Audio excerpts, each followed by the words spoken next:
사회적으로 핫한 이슈를 키워드로 알아보는 핫키워드 시간입니다. 박선영 아나운서 안녕하세요. 네, 안녕하세요. 네, 요즘 이 스타벅스에서 커피 살 때 휴대폰으로 사전 주문하는 분들 많으시죠? 미리 돈을 충전해 놓고 쓰는 방식인데요. 그런데 만약 충전만 해놓고 깜빡한다면 이 돈은 어떻게 될까요? 남아있는 내 스타벅스 충전금 안전한 걸까요? 핫키워드에서 짚어보겠습니다. 네, 저 역시 휴대폰 앱으로 금액을 충전하고 곧장 주문하면 무료 혜택도 꽤 있어서 자주 이용하는 편인데요. 네, 맞습니다. 특히 출근 시간이나 점심 시간에 긴 줄을 서지 않아도 되기 때문에 미리 돈을 충전해 놓고 모바일로 주문하는 분들 많죠. 그리고 충전해서 쓸 수 있는 카드를 선물로 자주 하기도 하고요. 그런데요, 지난해까지 이렇게 충전을 하고도 쓰지 않은 스타벅스 선불 충전금이 40억 원이 넘는 것으로 추정이 됩니다. 이런 속도라면 2026년에는 120억 원까지 늘 것으로 전망이 되는데요. 문제는 바로 이 금액이 유효기간이 5년이 넘으면 잔액이 자동 소멸한다는 겁니다. 잔액이 소멸한다면 그대로 스타벅스 측의 이익으로 돌아가는 게 아닌가요? 네, 물론 스타벅스는 공정위 표준 약관에 따른 것으로 법적인 문제가 전혀 없다는 입장인데요. 그러면서 관련 제도를 매장에 공지했고요. 고객이 요청할 경우 잔액을 새 카드에 넣어주고 있다고 해명을 했는데요.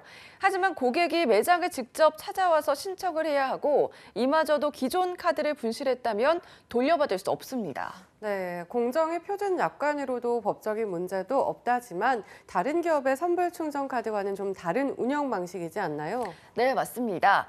이 선불 충전 카드를 운영하는 카카오페이, 네이버페이, 토스 등 핀테크 기업들은 선불 충전금의 유효기간을 두지 않는데요. 대표적인 금액형 상품권인 백화점 상품권도 유효기간이 사실상 없습니다. 물론 이벤트 등으로 무상으로 지급한 상품권은 유효기간이 있지만 고객이 구매한 금액형 상품권은 사실상 유효기간이 없는 건데요. 물론 상품권 발행업체가 선택할 수 있는 부분이지만 일각에서는 스타벅스가 약관을 자사 유리하게 했다는 해석까지 나오고 있습니다. 온라인몰에서도 선불 충전금 규모가 늘고 있는데 이런 경우에도 소비자들이 불편을 호소하는 경우가 늘고 있다고 하던데 왜일까요? 네, 맞습니다. 이 현금으로 충전한 경우에 업체에 따라 환급할 때 제약이 있는데요.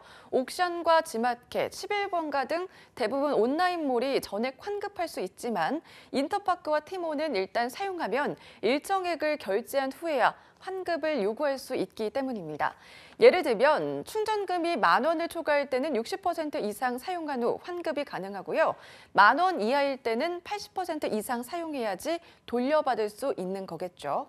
네, 물론 이건 역시 업체의 선택일 뿐 법을 어긴 건 아니지 않나요? 네, 맞습니다. 이 업체들은 이 같은 조치가 모두 공정거래위원회 약관을 따른 것이란 입장인데요. 하지만 이런 규정에도 왜 다른 기업들은 전액 환불을 해주는 걸까요? 바로 고객 편의를 최우선으로 하기 때문입니다. 네, 당장 회사에 이익이 되는 상품이 과연 이득일까요? 고객의 입장에서 더 이루어야 오래도록 함께하는 고객이 되지 않을까요? 자, 지금까지 핫키워드 박선영 아나운서였습니다. 고맙습니다. 네, 고맙습니다.